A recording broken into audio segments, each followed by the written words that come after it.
I'm Rick Doblin, and I have founded the Multidisciplinary Association for Psychedelic Studies, and I'm the executive director. It's been 28 years. And I have both a dual-track training. One part is a master's and PhD from the Kennedy School of Government in the regulation of Schedule I drugs, and then the other is I've been trained in being a psychedelic psychotherapist by Dr. Stanislav Grof and Christina Grof, and they've developed a legal approach through hyperventilation to bring out non-ordinary states of consciousness. So I'm trying to combine both of those elements into becoming a nonprofit psychedelic and medical marijuana pharmaceutical company.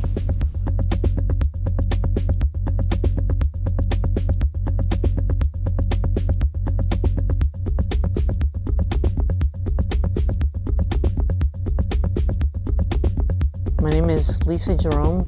I'm the Clinical Research and Information Specialist at the Multidisciplinary Association for Psychedelic Studies, which is a nonprofit organization dedicated to supporting research into the therapeutic uses of psychedelic drugs and MDMA, and we're also doing some research with cannabis, with marijuana.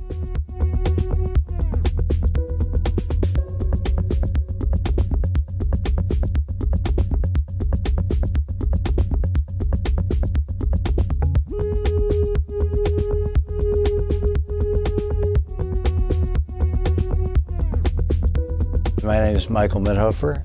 I'm a psychiatrist, and I have a practice outside Charleston, South Carolina, where I do mostly clinical research with MDMA-Assisted Psychotherapy for post-traumatic stress disorder, sponsored by a nonprofit, Multidisciplinary Association for Psychedelic Studies. I'm also on the clinical faculty in the Department of Psychiatry at the Medical University of South Carolina. And although we are collaborating with them on some aspects of our research, the research is not happening there. It's happening actually in my private offices.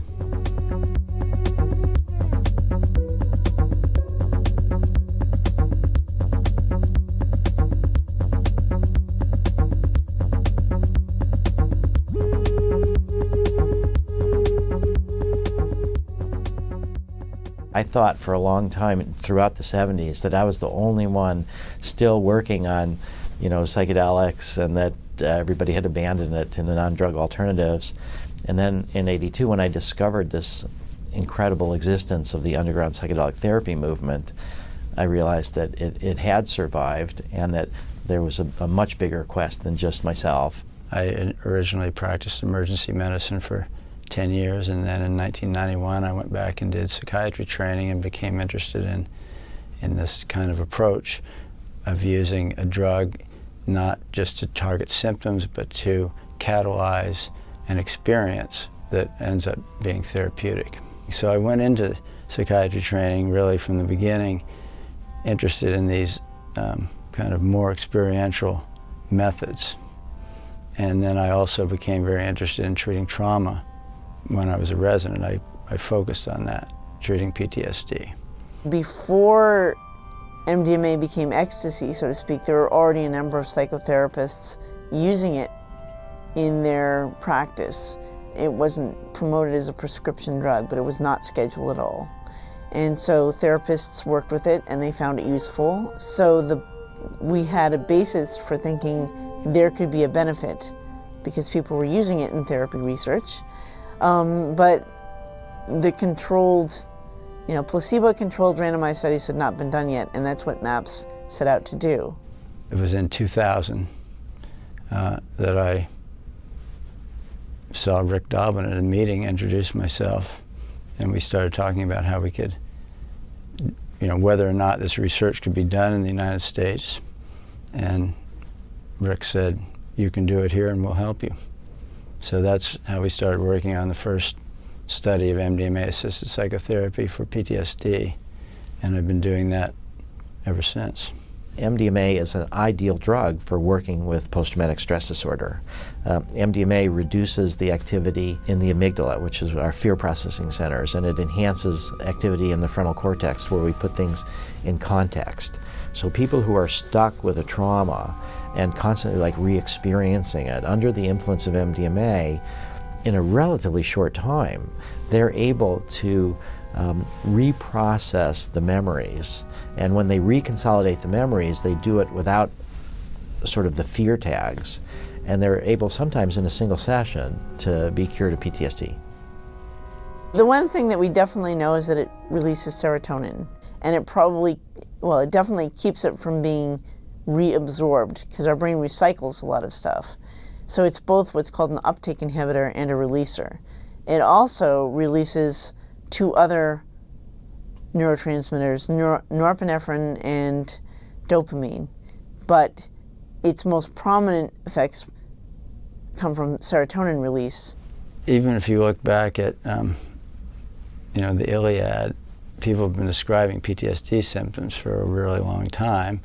It wasn't called PTSD until after the Vietnam War. It was called battle fatigue, shell shock, but I think it's Iraq and Afghanistan that's brought it to people's attention. A lot of suicides. At least 18% of the people coming back from those wars have PTSD. Some people think it's quite a bit higher, but there are probably about 500,000 veterans with PTSD from those two wars right now. There's a traumatic event of some sort, and I would even argue things like a serious illness can be PTSD-like. So it's responding to something that's life-threatening. Often things with interpersonal violence of some sort are particularly triggers for PTSD, but anything where you feel like you're in danger or you're going to be killed or in harm's way. Most people will have symptoms of anxiety and not sleeping well and nightmares or intrusive images afterwards for a period of time.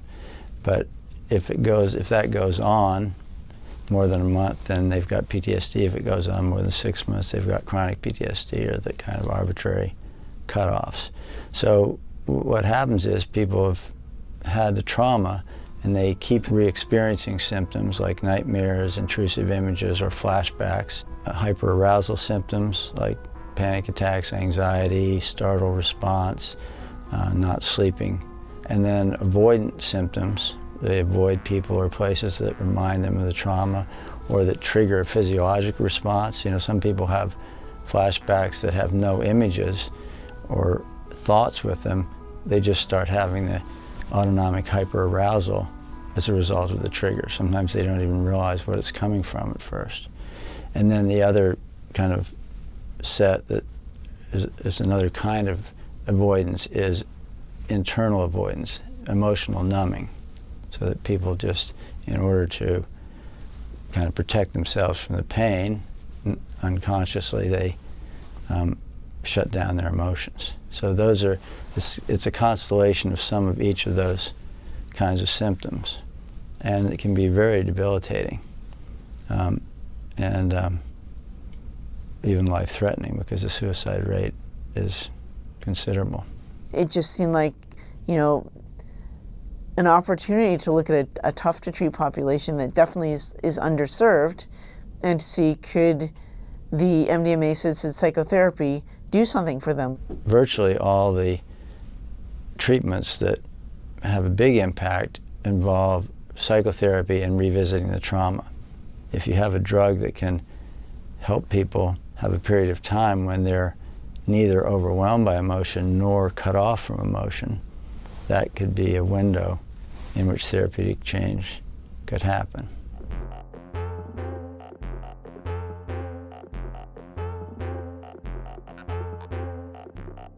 When somebody's interested, we do a detailed informed consent, meet with them. Then they have psychological screening by a neuropsychologist who's not involved in the treatment phase, and we have two of them, or he or she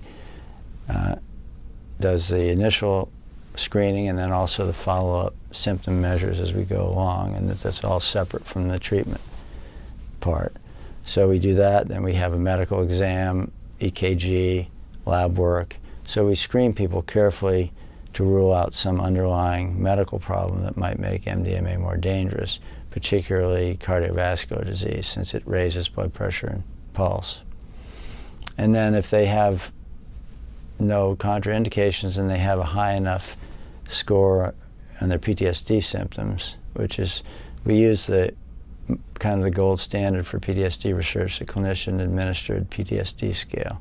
And people have to have at least a 50-point score on the CAPS, which means at least moderately severe PTSD. So we have male-female co-therapy teams, and the therapists meet with the participant 2 or 3 times for 90-minute sessions, depending on the particular study, to prepare them for the approach that we're going to take and what the MDMA sessions are going to be like.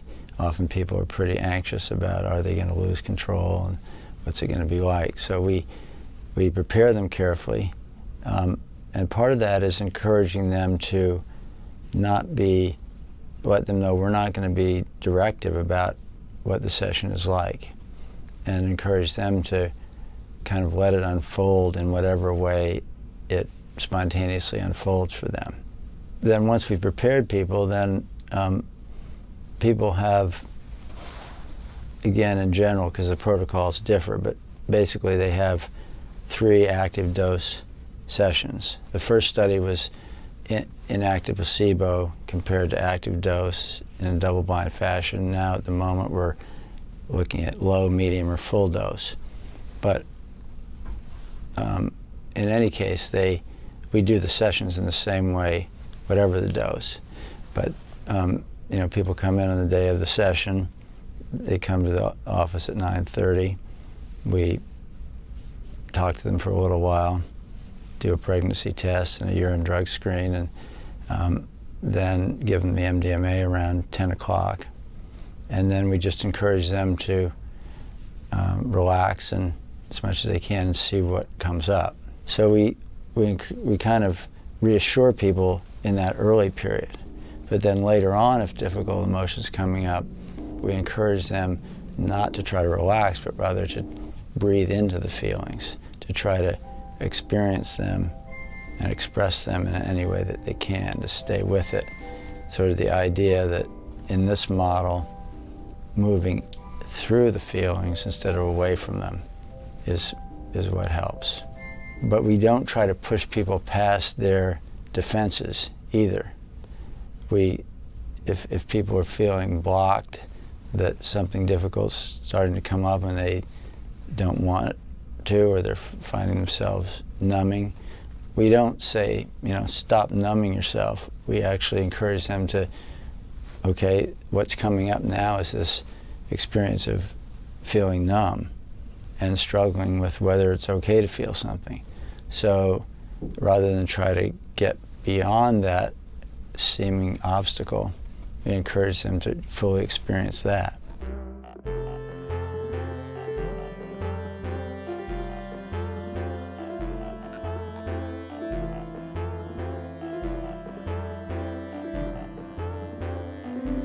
We had very dramatic results. We had, in the CAP score that I was talking about before, the clinician-administered PTSD scale, both groups, the inactive placebo and the MDMA group, which was just the full dose of MDMA, both started with just under 80. And after the group that was randomized to inactive placebo had actually a significant drop in their CAP score. It dropped by a little over 20 points, which was statistically significant even though there were only 8 people in that group. So it was an improvement, but it was still above 60. In the MDMA group, they had a 55-point drop in the CAPS. And then when the placebo people crossed over to open-label MDMA, they had another 30-point drop. So there was about a 33-point difference between placebo and MDMA. So it was a very dramatic improvement. And if you look at it in terms of clinically significant change, which is often defined as at least 30% drop in CAPS, 83% of the people with MDMA had a clinically significant change, and 25% of people with therapy alone. It wasn't like usual placebo trial. It wasn't just they got placebo, but they also got all the same therapy, the same all-day sessions. So And then when they crossed over, it was actually 100% of the 7 people that went on to have open label MDMA, 100% of them had a clinically significant drop. So it was quite dramatic. The beauty of MDMA for post-traumatic stress disorder, in combination with the sense of national crisis of all these returning veterans with post-traumatic stress disorder, has now made it that we've been able to sort of legitimize what we're doing. If we talk about psychedelics as, for personal spiritual growth, for hippies, that we're not going to make as much traction as if we pick people that society, the conservative aspects of society, highly value, and that's the military. Last year, the VA spent over $5.5 billion on disability payments to over 275,000 vets. $5.5 billion in 1 year, and it's going up every year. And the cost is astronomical, not even talking about the human suffering, but just the monetary cost. The more I thought about it, it's very much like what used to happen in the emergency room. People would come in, say, with a big gash on their arm with gravel in it. I did not know how to heal that. All I knew how to do was remove obstacles to healing and create favorable conditions for healing. Clean the gravel out, bring the edges close together so the body can then begin this incredibly complex and elegant process of healing those tissues. And all the information for how to do that was within that person, and they didn't have to know it consciously. And then sometimes obstacles would arise: infection, not enough blood supply, foreign body. You'd have to go back and remove that obstacle again. But then the healing process, I never even thought about it at the time, but it always moves in the direction of healing. I never saw anybody with a 10 centimeter laceration that came back 2 days later and it was 11 centimeters. It might still be 10 if something's impeding the healing, but it's always going to go toward healing. And I really think that the same mechanism exists in the psyche for psychological healing too. Why wouldn't it?